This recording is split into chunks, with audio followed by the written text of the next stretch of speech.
You met with Ursula von der Leyen, among others, recently. How is the UK perceived today by the European Union? And I'm not just talking about its leadership, but generally speaking, how is it changing over the last few years since the Brexit referendum? Well, I think there's a lot of frustration in Europe, in the sense that the European Union didn't want Britain to leave. And people like Ursula von der Leyen are very Anglophile in their outlook, close links with the UK. And so they want to have a good relationship with Britain going forward. Now, we've got to resolve this Northern Ireland Protocol, which is a Brexit hangover, because if you take the United Kingdom as a whole, which means Britain, the island of Britain, and then Northern Ireland, if you take all of it out of the single market of the European Union, the external border of Europe becomes the border between North and South in Ireland. And therefore, in theory, you should put border controls along that border. Which is deeply unpopular and dysfunctional. Exactly, and conflicts with the Good Friday Agreement, a part of which was to keep the border open. Okay, so it's a problem which I think we could resolve practically, and my institute again suggested ways we can do that. We need to sort that out, and then we need to look for how we build a more constructive relationship with our own continent. And I think there's a willingness on the European side to do that.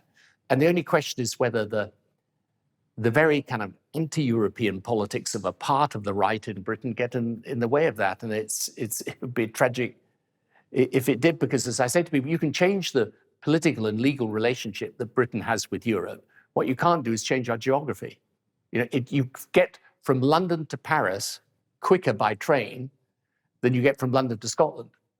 I want to ask you, given what you've seen of the Prime Minister, the new Prime Minister, and given what you've seen of her cabinet, do you think that they will be able to avoid playing politics with the Ireland border? I think and hope that they're sensible enough to just settle the Northern Ireland Protocol issue and move on. I think they will. I hope they will. I mean, we'll see. But if you want a solution to it, there is a practical solution. If it becomes an ideological fight, with Britain effectively saying Europe's got to drop its single market rules and so on to suit us, then the thing won't work. But I feel there are some indications that the new Prime Minister will try and take a pragmatic view. Now, you say that the Europeans, of course, didn't want the UK to leave the European Union. Of course, it's also true that a lot of Britons didn't want the UK to leave. You were one of them. Me, absolutely. The Scots, of course, a large majority didn't want to leave. Northern Ireland, of course, this is a huge challenge for them. Does this make it more likely over time, in your view, that the United Kingdom ultimately disintegrates? Well, I hope it doesn't, and I think it won't, but it obviously adds a dimension to the case of the people arguing for independence. What's the biggest tension point that we need to watch going forward? I think it's that if you're in Scotland and you really, you especially with a younger generation, you want to be part of Europe, and you see particularly a Conservative government that you haven't voted for because Scotland's not voting Conservative, being anti-European, it's bound to fuel, and the nationalists are using this. Now, I think the reasons for Scotland remaining tied to the United Kingdom, economic reasons, are massively powerful, and I think in the end they'll outweigh anything else in the end. But it's given an extra dimension. I'm as worried, if not more worried, about Northern Ireland because they're, again, a majority voted to stay in the European Union. Northern Ireland will, in effect, remain to some degree a part of that single market in Europe. And,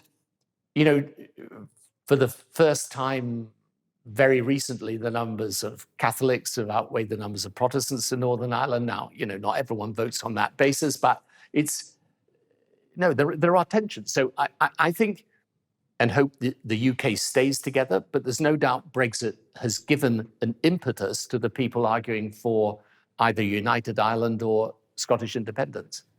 Is there any recognition among the Brexiteers, given what has happened, the trajectory of the UK economy, the tensions, the fact that the US-UK trade deal for the time being is not in the cards, that actually they were selling a bill of goods? Do you get any of that? Not a lot. I mean, it's... Look, because you do have a new passport color, for example. I mean, I know that's a big deal. yeah. I mean, no, look, we were told there'll be more money for the National Health Service. There's obviously not, because growth rates are down and therefore revenues are down. And we've spent, in any event, billions of pounds on new border checks and all the rest of it. We were told there would be an easy UK-US trade deal. Not merely is it not easy, it's not even under discussion. We were told that it was nonsense to suggest that Northern Ireland was going to become a problem, when it was obviously going to become a problem if we did Brexit in the way that was being described. You know, but look, there's no, I mean, those of us who are passionately against Brexit, you know, we've got to accept the argument. The argument's over, and what you're going to look at now is how you fix the Brexit problems and move on, is what I would say.